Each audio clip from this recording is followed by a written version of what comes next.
Terus dengan Tuhannya aja dia nggak takut. Astagfirullah. Tapi saya sangat sadar bahwa ini tuh bukan anak saya, ini pasti dipengaruhi oleh sesuatu. 190 derajat dia berbeda. Ya, karena ibu kamu tidak mendukung kamu, ibu kamu tidak sealiran sama kita gitu. Itu dia musuh kamu. Jadi, iya, Sampai kayak gitu. sampai kayak begitu.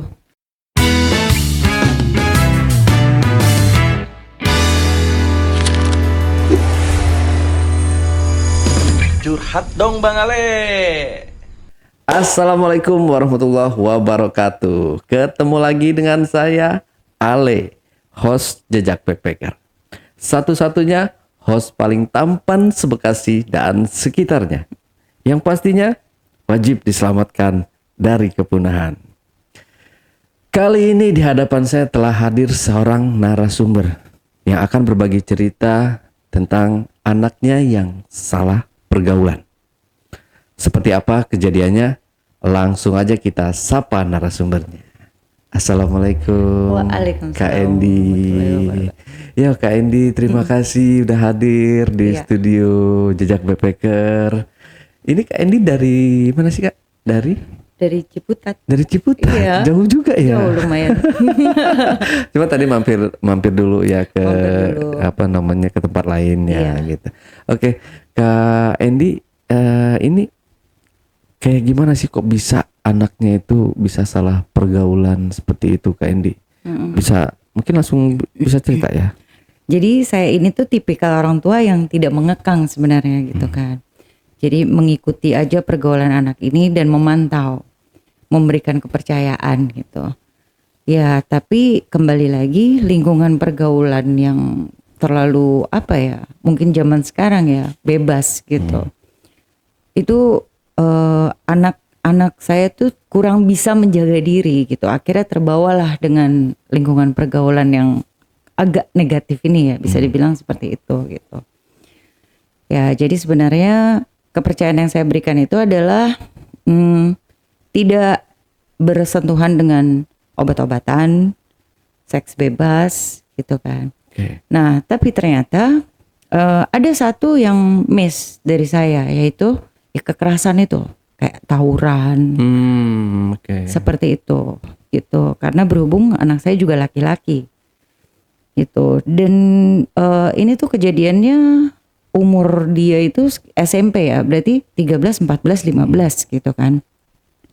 Mungkin zamannya itu berbeda antara anak SMP zaman itu dengan zaman saya gitu ya. Udah, jadi bukan hanya tawuran aja, tapi mereka itu mencari sesuatu gitu sebagai senjata mereka, tapi artinya bukan senjata yang nyata gitu ya. Jadi kayak ilmu kekebalan seperti itu, gitu. Ya, dan ternyata dari ilmu-ilmu yang mereka cari ini, entah mereka berguru ke dukun mana gitu ya, atau orang yang mengaku sebagai guru mereka gitu. Dan ternyata orang-orang seperti ini itu digandrungi untuk anak-anak seumur itu Oh, berarti ini tanpa sepengetahuan Kak Endi ini. tanpa sepengetahuan saya gitu. Jadi saya itu notice bahwa ada yang tidak beres dengan anak ini, karena jujur aja semenjak dia berguru itu ke dukun itu gitu ya, itu karakternya berubah. Karakternya ini berubah drastis. Dia tuh jadi pembangkang gitu. Terus udah kayak nggak punya adab gitu sama orang tua. Kesopanannya hilang lah kayak gitu. Jadi dia tuh hanya loyal tuh ya ke teman-teman yang sealiran dengan dia gitu kan, teman-teman pergaulannya itu. Terus ke si dukunnya ini gitu. Udah semua karakternya berubah. Dari mulai kasar gitu, ngebangkang, terus nggak peduli sama keluarganya gitu ya. Bahkan kayak udah nggak ada takut-takutnya sama orang tua, udah nggak menghargai gitu. Kayak gitu. Jadi benar-benar berani ya. Benar-benar berani. Oke. Dan itu sepertinya kayak semacam doktrin ya, Ya, dari si orang dukun. ini, si oknum ini ya. Si oknum ini tuh kayak semacam doktrin. Jadi artinya siapapun itu, mau teman, mau saudara, mau orang tua, tapi tidak support dia gitu dalam hal ini gitu ya, tidak sealiran lah ya, itu tuh ya musuh kamu gitu.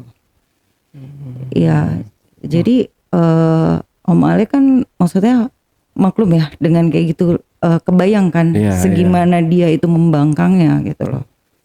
Bahkan keluarga kami itu kan muslim ya, keluarga kami muslim. Terus dengan Tuhannya aja dia nggak takut. Astagfirullah. Iya, gitu loh. Dengan Tuhannya itu dia nggak takut. Tapi saya sangat sadar bahwa ini tuh bukan anak saya. Ini pasti dipengaruhi oleh sesuatu. 190 derajat dia berbeda. Berbeda gitu. Jadi nggak ada takut-takutnya. Bahkan ya sorry itu saya. Saat itu kepribadiannya dia, kebiasaannya dia itu tuh benar-benar berubah drastis. Jadi kayak misalkan awalnya dia seneng menata kamar gitu. Menata kamar, tempat tidur begini, terus udah gitu pajangan-pajangan di kamar seperti ini, pokoknya tertata rapih gitu ya. Tapi semenjak saat itu dia berubah menjadi orang yang jorok gitu. Jadi bahkan kayak kamar dirapihkan, sama dia diberantakin lagi. Kayak gitu.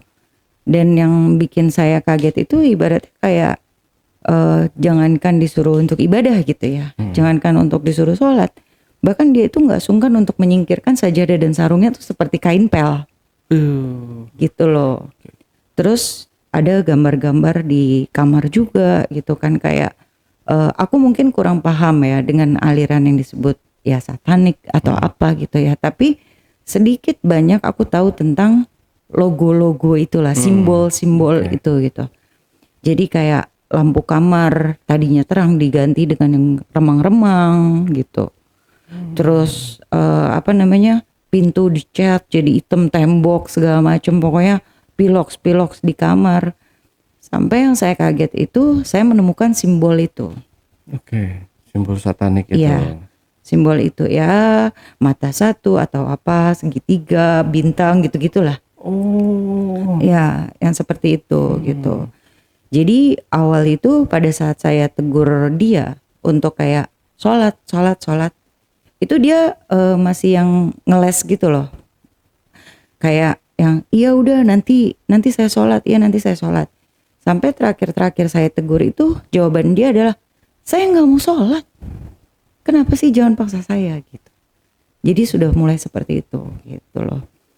Nah sampai akhirnya saya nggak tahu ya, maksudnya ini kemana saya harus cari tahu gitu. Karena memang teman-teman di dalam circle-nya dia itu juga terkesan menutup-nutupi gitu. Jadi saat dia membantah gitu kan, terus udah gitu pergi dari rumah atau apa, itu temennya tuh seperti melindungi dia. Jadi nggak kasih informasi juga dia kemana, pura-pura nggak tahu semua kayak gitu kan. Udah sampai akhirnya suatu ketika ada momen dimana kita mau pergi liburan keluarga gitu. Saya udah merencanakan itu udah mungkin dari seminggu sebelum hari H gitu kan. Dimana kita akan pergi liburan keluarga, kita naik mobil bareng-bareng gitu. Nah kebetulan liburan ini nggak begitu jauh dari Jakarta ya. Artinya hanya perjalanan sekitar 1 jam 2 jam lah gitu.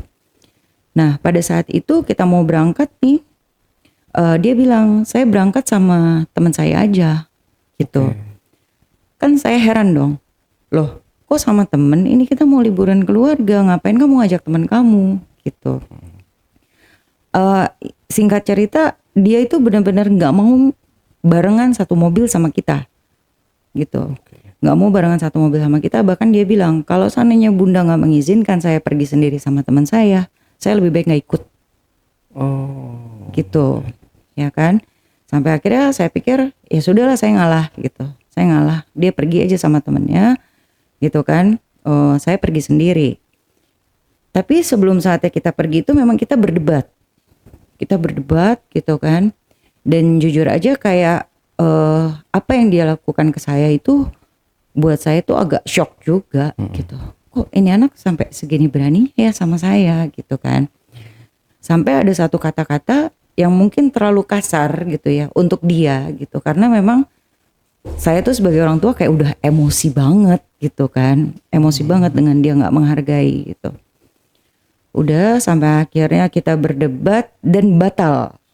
Oke. Liburan itu batal karena apa? Dia pergi dari rumah.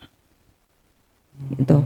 Dia pergi dari rumah sampai terakhir itu dia kayak apa ya? Mengancam saya gitu. Intinya udah gini bahasanya ya. Nggak usah anggap gua anak lo lagi. Lo bukan ibu gua. Gitu loh, ngomongnya udah seperti itu. Gitu kan. Terus akhirnya saya kayak keceplosan gitu loh Om. Kayak apa namanya, dasar kamu, karena kelakuannya kan kayak setan ya. Iya. Akhirnya saya keceplosan, saya bilang dasar kamu anak setan gitu. Ya kan. Nah di situ dia langsung pergi gitu. Langsung pergi dari rumah gitu kan. Saking emosinya ya. Saking emosinya gitu loh. Terus ya intinya dia bilang gue anggap ibu gue udah mati gitu. Udah sampai akhirnya awal itu saya biarkan kan dia pergi gitu. Tapi namanya orang tua itu kan gimana ya perasaannya ya. Maksudnya punya masalah dengan anak seperti itu gitu. Sampai akhirnya saya teleponin satu-satu temennya dia yang saya tahu nomornya gitu kan. Kan batal tuh liburannya. Sampai akhirnya ada satu temennya yang kasih informasi ke saya. Kalau seandainya ini saya lihat dia di daerah Ciputat gitu. Di daerah Ciputat. Kebetulan kan berarti gak jauh dari rumah kami kan. Udah terus kita susulin tuh Om. Kita susulin. Sama temen-temennya juga nih. Karena ibaratnya saya gak mungkin samperin dia sendiri gitu kan. Udah akhirnya kebetulan gini, jadi waktu itu kita itu cari motor yang memang bukan motor yang knalpotnya bunyinya nyaring. Nah karena kita punya motor itu memang knalpotnya bunyinya nyaring kan. Jadi takutnya didengar nih, takutnya dia tahu kedatangan kita kalau seandainya kita pakai motor itu. Akhirnya kita pakai motor Matic tuh, kita pinjem lah gitu. Akhirnya kurang lebih 3 atau 4 motor kita berangkat samperin dia ke daerah Ciputat. Ternyata dia notice dengan kedatangan kita gitu. Nah pada saat dia notice dia kabur. Dia melarikan diri tuh. Dia lari. Kita udah parkir motor, kita kejar dong. Karena memang sengaja kita kejar gak pakai motor. Karena dia pun lari gitu. Gak bawa motornya dia gitu. Kita kejar, dia masuk ke perumahan warga tuh. Masuk ke perumahan warga. Tapi pada saat kita cari lagi gitu, kok dia ngilangnya cepet banget. Dia gak ada tuh, dia ngilang gitu. Udah sampai akhirnya dia nelpon saya. Dia ngancam lagi. Gini, ngapain lo bawa bala bantuan? Ngapain lo samperin gue? Gitu. Nah saat itu saya masih berusaha untuk menyadarkan dia kan. Mas sadar, mas istighfar, ini ibu kamu, ini bunda gitu.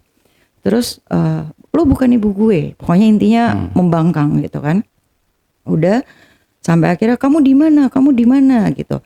Nah pada saat saya lagi teleponan itu sama anak saya, beberapa temennya tuh ini mencar, nyari keberadaan dia gitu, naik motor, bawa motor, cari kemana sampai akhirnya salah satu dari temen yang naik motor ini nemuin dia tuh, nemuin dia di depan kampus di Ciputat gitu ya. Nemuin dia di situ, terus akhirnya sama temennya dipaksa dia untuk naik ke motor temennya itu. Intinya temennya bilang kayak gini, ayo kamu naik sini, kamu naik.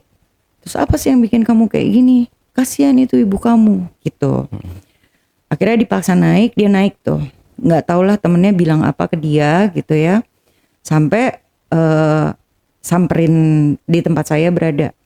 Dan memang di tempat itu tuh saya udah mulai histeris. Artinya kayak gini ya, kayak udah kehilangan akal sehat ya. Sampai saya pikir gini, gue kehilangan anak gue, lebih baik gue yang mati gitu. Jadi dengan nekatnya itu saya kayak lari ke tengah jalan gitu. Lari ke tengah jalan, nah kebetulan saat itu anak saya yang kecil tuh ikut. Anak saya yang kecil ikut.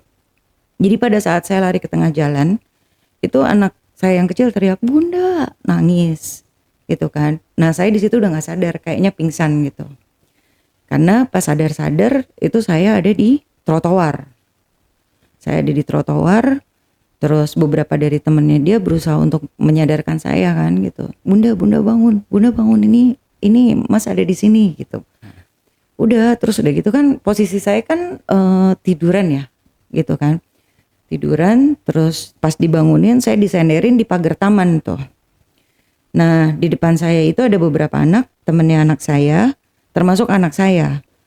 Tapi yang anehnya adalah saat itu saya ngelihat kayak anak saya itu bukan anak saya. Gitu loh Om.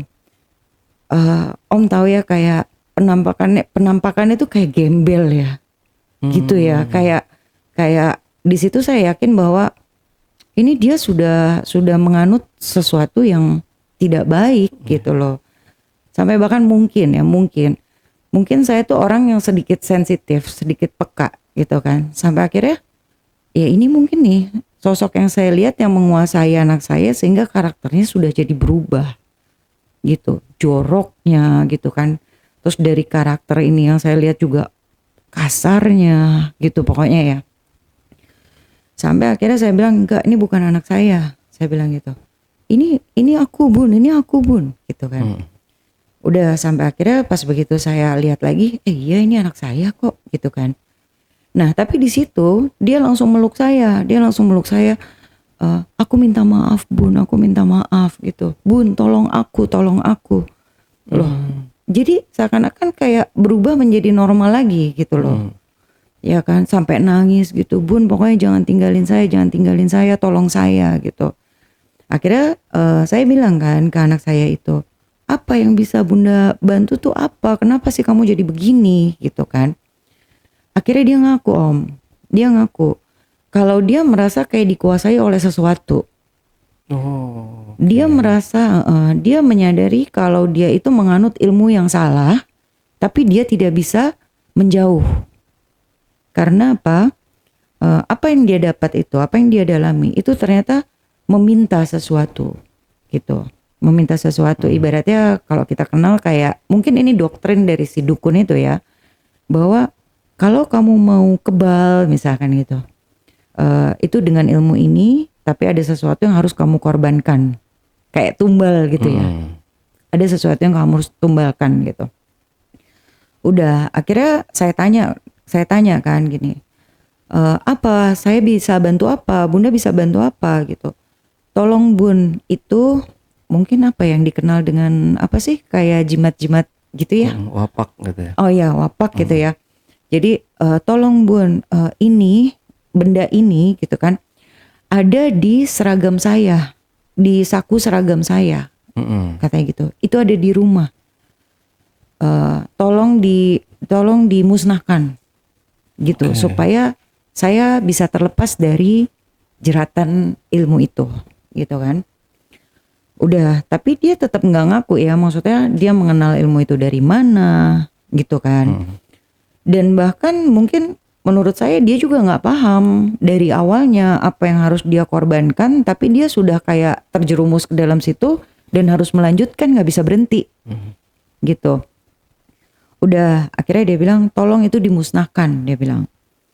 Akhirnya kita pulang kan. Nah pada saat kita sampai di rumah itu sepertinya karakter dia itu berubah lagi Om. Saat itu kan kita masih duduk di teras tuh dengan teman-temannya dia yang masih nganter kita sampai ke rumah kan. Dan dia tuh kayak bengong lagi dan tatapannya tuh sadis lagi gitu. Natap saya tuh sadis lagi, jadi kayak berubah lagi gitu. Kembali ke awal lagi. Kembali lagi ngaco gitu ya. Terus saya bilang gini, kamu siapa? Saya bilang gitu kan. Terus dia sebut namanya dia, tapi hanya nama panggilan. Saya bilang bukan, saya tanya kamu siapa, nama kamu siapa? Dia sebut namanya dia lagi, gitu kan. Tapi nama panggilan, bukan nama panjangnya. Akhirnya kan itu barang udah ketemu tuh. Terus sama temennya itu dibakar, bakar aku bilang gitu kan, bakar itu barang, dibakar. Nah, setahu aku itu kalau benda yang dibakar itu kan warna apinya itu kalau nggak kuning, orange, merah, gitu ya. Kalau itu pada saat dibakar warna apinya kayak gas biru. Gitu. Jadi warna apinya itu biru. Nah, selama api itu masih nyala, barang itu belum habis terbakar, belum jadi abu semua gitu ya. Itu maaf Om, nih saya jelaskan dulu. Jadi barangnya itu seperti ikat pinggang. Warnanya hitam dari kain gitu kan. Di dalamnya itu tuh ada kertas. Oke. Di dalam itu ada kertas yang dilipat-lipat gitu. Sekilas sih pada saat itu kebakar gitu kan di gini-gini nih sama temennya. Dibuka itu memang kayak tulisan Arab gundul gitu. Nah itu Om, kita nunggu itu sampai terbakar habis itu kok kayaknya lama banget. Dan dalam proses itu terbakar habis itu tatapannya dia makin lama makin sinis gitu. Kayak apa nantang gitu ya, kayak nantangin gitu. Dan saya ya maksudnya sebisa mungkin saya berdoa sesuai keyakinan saya gitu ya. Terus sambil saya sebut, saya panggil-panggil nama anak saya untuk yang sadar, balik ke sini, lihat ini siapa, ini bunda gitu. Udah sampai akhirnya benda itu terbakar habis, itu nggak tahu kenapa ya. Jadi tiba-tiba benda itu terbakar habis dan kayak ada hembusan angin tuh dingin ke arah saya yang kayak nyentuh muka saya. Dari arah Anak itu. saya. Oh, dari arah anak saya kan kita ngobrol berhadapan-hadapan gini nih. Jadi pada saat benda itu sedang dibakar, tatapan anak saya tuh nantangin saya yang kayak apa, lo bisa apa gitu loh. Kayak yang seperti itu. Dan jujur aja benda itu tuh lama banget kebakarnya gitu. Bukan seperti benda terbakar pada umumnya harusnya. Ibaratnya benda sebesar itu udah bisa langsung habis dibakar gitu. Tapi ini tuh lama gitu. Jadi kayak cuma menjalar warna apinya biru kayak gitu loh. Nah udah kan saya agak was-was juga kan dalam proses itu gitu. Sampai saya teriak ke temennya ini, udah habis belum itu udah. Terus sebentar bun gitu, temennya juga panik tuh. Udah tapi pas begitu benda ini sudah terbakar habis, terus ya gitu ya, saya bilang ada angin menerpa saya itu, tatapan anak saya berubah, yang dari sini segini langsung yang gitu, kayak orang nggak sadar gitu ya. Terus saya tanya lagi, siapa nama kamu gitu, kamu siapa anak kamu, terus dia sebut tuh, ini Mas Bun gitu ya. Ini Mas Bun, siapa nama panjang kamu siapa? Baru dia jawab nama panjangnya dia gitu kan. Baru saya alhamdulillah langsung saya peluk dia, terus dia juga peluk saya, dia nangis gitu, maafin saya Bun, maafin saya, dia bilang gitu. Udah kan. Setelah kejadian itu ya saya interogasi sedikit-sedikit ya gitu. Jadi apa sih sebenarnya yang kamu anut gitu, kamu tuh tahu dari mana? Ternyata dia itu berguru ke situ diajakin sama seniornya gitu ya. Senior kelasnya ya. Senior kelasnya. Dan tahu nggak Om? Jadi ternyata dia bilang pada saat dia sampai di tempat itu pasiennya ngantri Om. Dan itu anak sekolah semua. Oh, memang spesialis kayak Terkenal. Kayak ilmu kayak kebal kayak gitu ya. Iya, betul. Karena kan dipakainya untuk tawuran itu tadi. Iya, gitu. Dan ternyata ngantri itu anak sekolah semua, rata-rata SMP. Gitu. Maksudnya celana biru gitu ya, anak-anak SMP gitu. Waduh, saya bilang, terus apa yang kamu lakukan di sana? Jadi ada opsi nih yang ditawarkan sama si oknum ini ya. Ada opsi. Kamu cuma kebal dalam waktu 1 minggu gitu kan. Terus dengan pantangan seperti ini. Atau kamu mau ilmu yang lebih tinggi. Atau mau gitu-gitu. Jadi ada tingkatannya. Oh, oke. Iya, ada tingkatannya. Terus ada ritual juga yang harus mereka jalanin. Tapi intinya dilarang sholat. Gitu. Dan ini orang masuknya pinter Om. Jadi awalnya itu dia bisa datang ke situ, diajak sama temennya karena dia cedera. Anak saya ini cedera, terkilir gitu. Terkilir sampai temennya ini bilang, saya punya kenalan tukang urut yang jago banget. Pokoknya lo ikut gue katanya gitu kan. Itu dia bisa langsung ngobatin saat itu juga. Gitu. Dibawa ke sana baru dipegang, katanya dipegangnya pun nggak sakit, bukan seperti ngurut pada umumnya gitu. Jadi kayak hanya disentuh, dipegang sembuh gitu. Dari situ baru diprospek dong. gitu. Oke. Kamu mau ilmu ini kah? Gini gini gitu. Karena dia merasa orang ini bisa menyembuhkan dia gitu kan dengan instan gitu. Akhirnya si anak trust kan jadinya gitu bahwa nih orang oke, nih orang berilmu, nih orang sakti gitu. Ngikutin lah ajaran-ajarannya dia gitu, harus begini, harus begitu gitu kan. Jadi awalnya apa yang diminta itu sepele. Kayak misalkan ya Om ya, gini.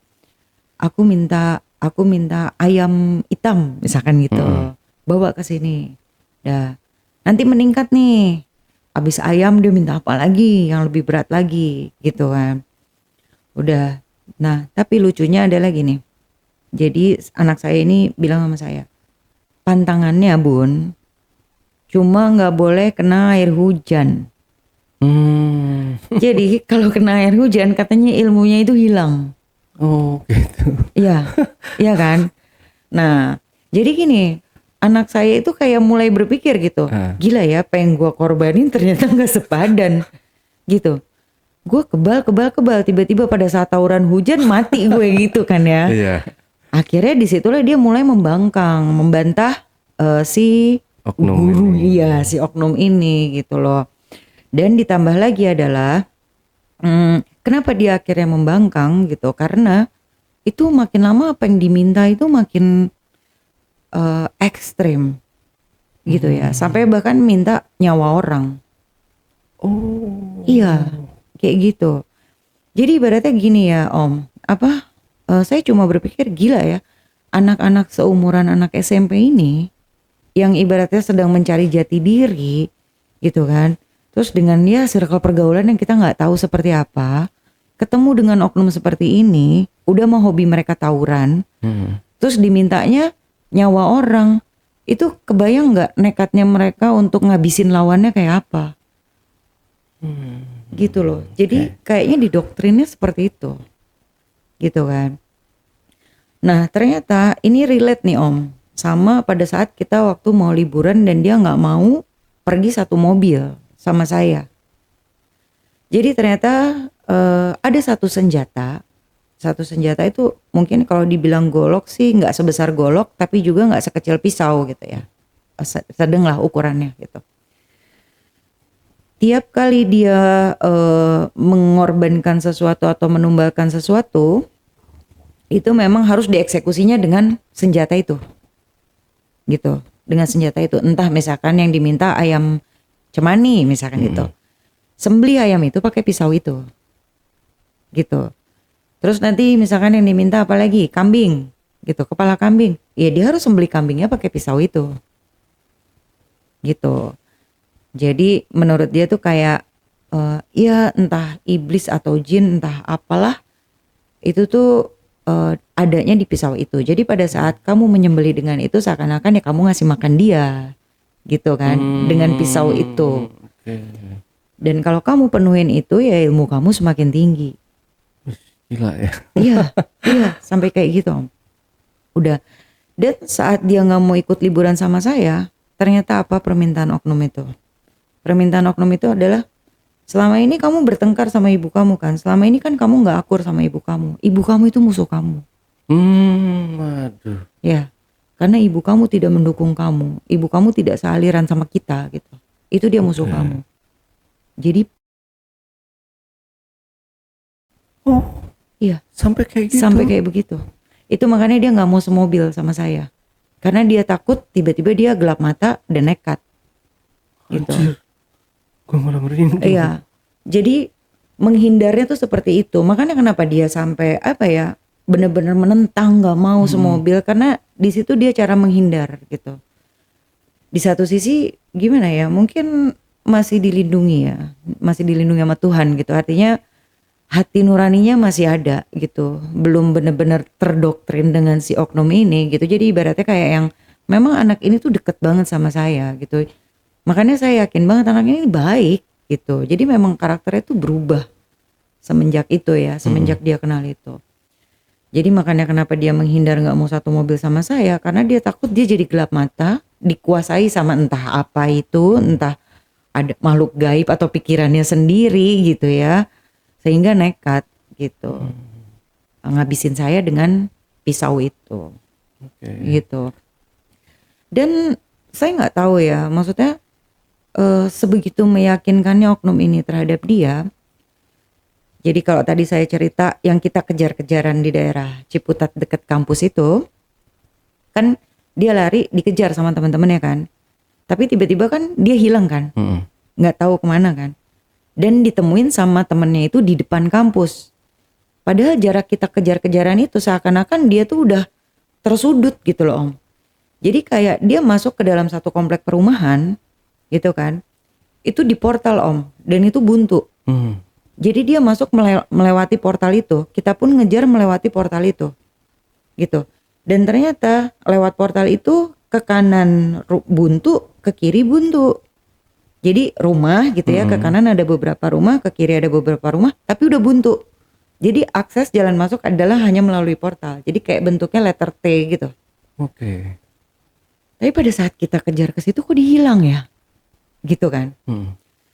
Ternyata dia baru mengakui dia praktekin ilmu yang dikasih dengan oknum ini.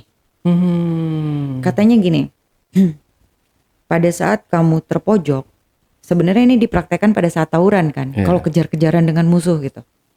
Jadi pada saat kamu terpojok, kamu tenangin diri kamu atur nafas kamu bayangin kamu ada di mana dan di situ kamu akan berada. Oh. Pindah. Iya. Nah gitu. Jadi pada saat kita kejar dia dan dia terpojok, ternyata dia ngebayangin adalah oke, bawa gue ke pinggir jalan di mana gue bisa kabur naik angkot. Gitu loh. Kabur dari orang-orang yang ngejar gue ini gitu kan. Nah ternyata pas dia praktek ini tuh dan dia melek lagi, dia ada di pinggir jalan itu depan kampus. Jadi sebenarnya saat itu kalau dia mau melarikan diri dia bisa langsung naik angkot. Oke. Tapi ketemu sama teman-temannya itu dan dibawa ke aku gitu. Nah udah akhirnya ternyata dari beberapa kenalan aku juga, ini memang oknum ini tuh expert ya menurut aku ya, dan targetnya memang anak-anak sekolah gitu. Karena ada beberapa teman aku juga yang punya masalah yang sama. Jadi ada satu sebutan Om, si oknum ini tuh dikenal sama anak-anak tuh siapa gitu ya, Bang siapa gitu. Oh, bukan kayak Ki apa-apa gitu panggilan, tetep Bang gitu. Bang gitu, Bang siapa gitu, sebutannya. Karena memang dari pengakuan anak saya juga ini masih muda. Umur-umurannya mungkin 40 tahun gitu loh. Maksudnya ya maksimal segitulah, belum tua-tua banget gitu. Dan tapi pasiennya banyak. Nah setelah itu banyak dari anak-anak teman saya juga mengaku yang iya saya kesini untuk cari kekebalan tuh kesini gitu. Sampai akhirnya di situ saya masih belum begitu tenang ya, karena kayak seakan-akan ini tuh kambuhan gitu ya Om. Ya saya nggak tahu ya, entah bersekutu dengan siapa gitu kan. Apalagi kan kita yang nggak ngerti gimana cara menyembuhkan totalnya gitu ya. Paling maksudnya dalam kepercayaan kita ya paling cuma ruqyah, kita ruqyah atau kita ngajiin, kita doain apalah gitulah. Kayak gitu. Cuma ya kayak masih silih berganti, mungkin memang seumuran itu juga lagi begitu gitu ya, anak-anak sebesar itu kan sikapnya gitu. Sampai akhirnya suatu hari anak saya bilang sama saya bahwa si Bang ini yang dimaksud ini ya itu meninggal Om. Oh. Iya, meninggal. Oke. Terus saya tanya dong, loh kan kamu bilang dia kan masih muda, itu meninggalnya kenapa? Terus dia bilang gini, kita nggak tahu sih Bun meninggalnya kenapa, pokoknya intinya mendadak gitu. Ya dari situ saya agak tenang sih Om, maksudnya gimana ya, ya mungkin ini karmanya kali ya buat dia, atau mungkin ada yang nggak suka juga dengan dia gitu kan kita nggak tahu ini anak orang tuanya siapa gitu kan. Kayak gitu. Jadi intinya di situ saya udah mulai agak tenang gitu. Dan seiring berjalannya waktu kan nih anak tambah dewasa gitu ya. Jadi ya sedikit-sedikit kesombongan akan kekebalan ilmu itu tuh kayak udah hilang gitu. Kayak gitu. Tapi di ruqyah nggak setelah itu? Kak? Ya sekali sih. Sekali. Tapi kok kayak gimana ya? Jadi pada saat kita lakukan ruqyah atau apa itu Om, mungkin seminggu normal. Habis itu begitu lagi, ngebangkang lagi, kayak gitu. Jadi kambuhan gitu loh. Tapi kalau aku sih hanya berpikir pakai logika aja ya. Kayak misalkan ini anak memang udah salah pergaulan, satu gitu kan. Jadi memang ada jiwa-jiwa membangkang ngelawan orang tuanya tuh ada gitu. Tapi intinya adalah gini, ada batasan toleransi nih dari saya buat dia gitu kan. Tapi kan apa yang terjadi sama dia kemarin itu kan benar-benar sudah di luar batas kewajaran gitu. Karena mungkin dipengaruhi dengan hal-hal yang tidak baik itu. Didoktrin kali ya. Didoktrin atau mungkin juga ada ancaman kan kita nggak pernah tahu gitu loh. Ya kan. Ditakut-takutin gitu loh Om. Kayak gitu. Bahkan yang lucunya nih dia pernah cerita Om. Di saat dia lagi tawuran.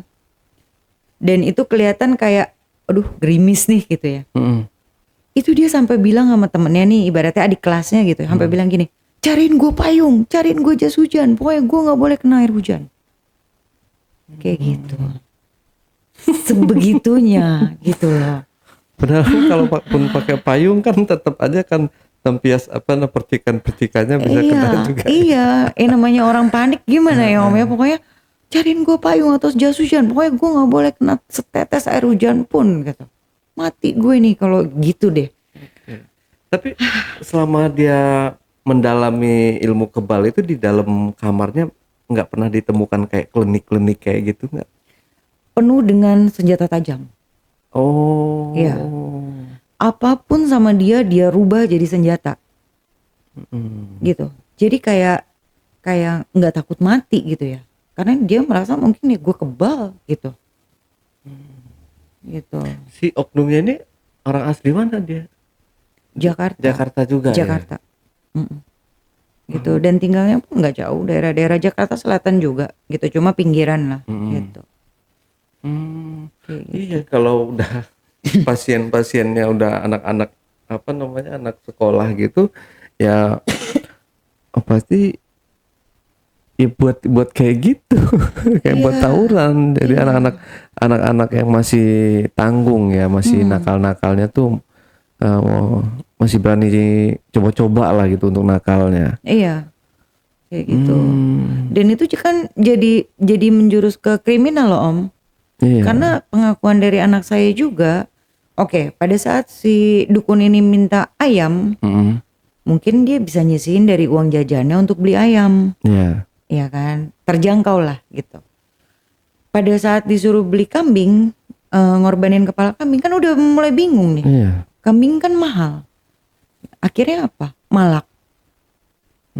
Malakin adik-adik kelasnya. Jadi apapun dia lakukan kayaknya untuk memenuhi permintaan si oknum ini. Gitu loh. Dan lucunya adalah oknum ini tuh gak meminta uang Om. Gak minta uang, tapi minta anak-anak ini mengorbankan sesuatu. Jadi kayak udah menjurusnya ke anarkis dan kriminal ya. Karena akhir-akhirnya ujung-ujungnya kan minta nyawa. Gitu. Jadi akhirnya malakin gitu. Terus kalau pengakuan anakku sih ya maksudnya aku sih cukup percaya sama dia. Emang dia gak berani lah kalau untuk kayak ngebunuh orang tuh gak sampai ke situ lah gitu. Jadi bahkan pada saat disuruh nyembelih kambing itu pun terus dikasih kan ke oknum ini. Terus sampai oknum ini bilang ganti nyawa, itu di situ kan dia udah mulai berpikir kan gitu loh. Ibaratnya gini, ya ngapain gue kebal senjata tapi kan gue gak kebal hukum.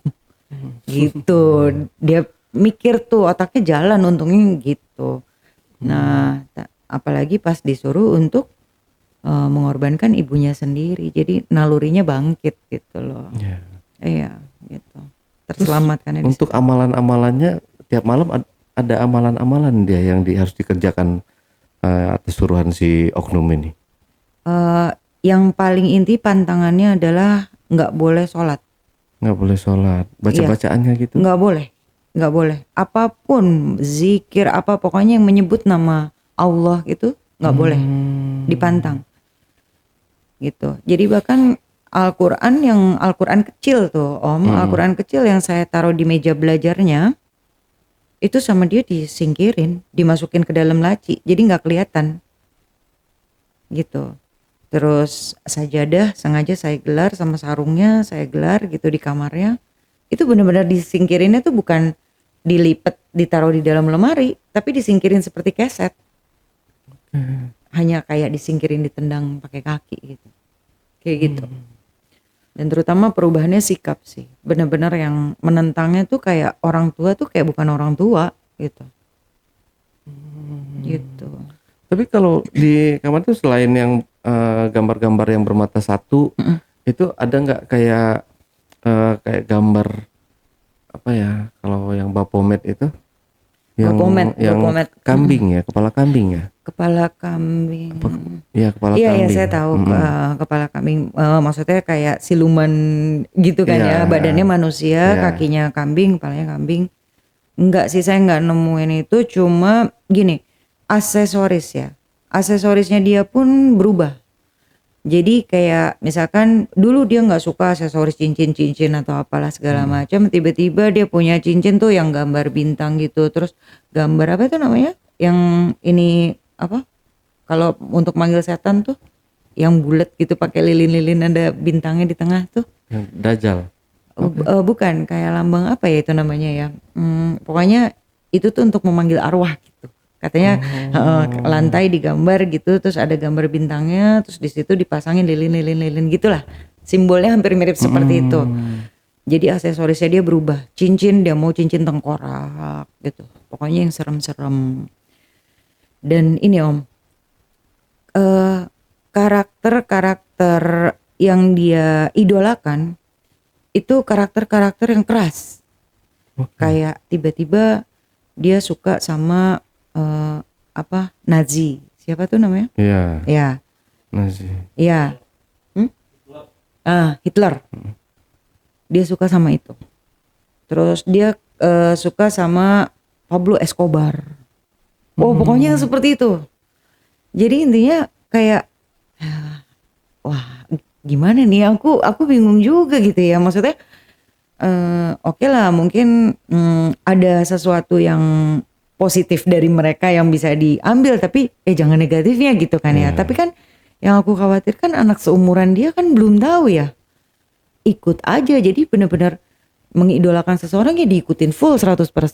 Baik buruknya orang itu jatuhnya gitu buat gaya-gayaan gitu kan. Anak segede gitu kan belum mikir mungkin kayak gitu. Oke. Sekarang udah berapa umurnya? Umurnya udah 20 tahun. Udah 20 tahun.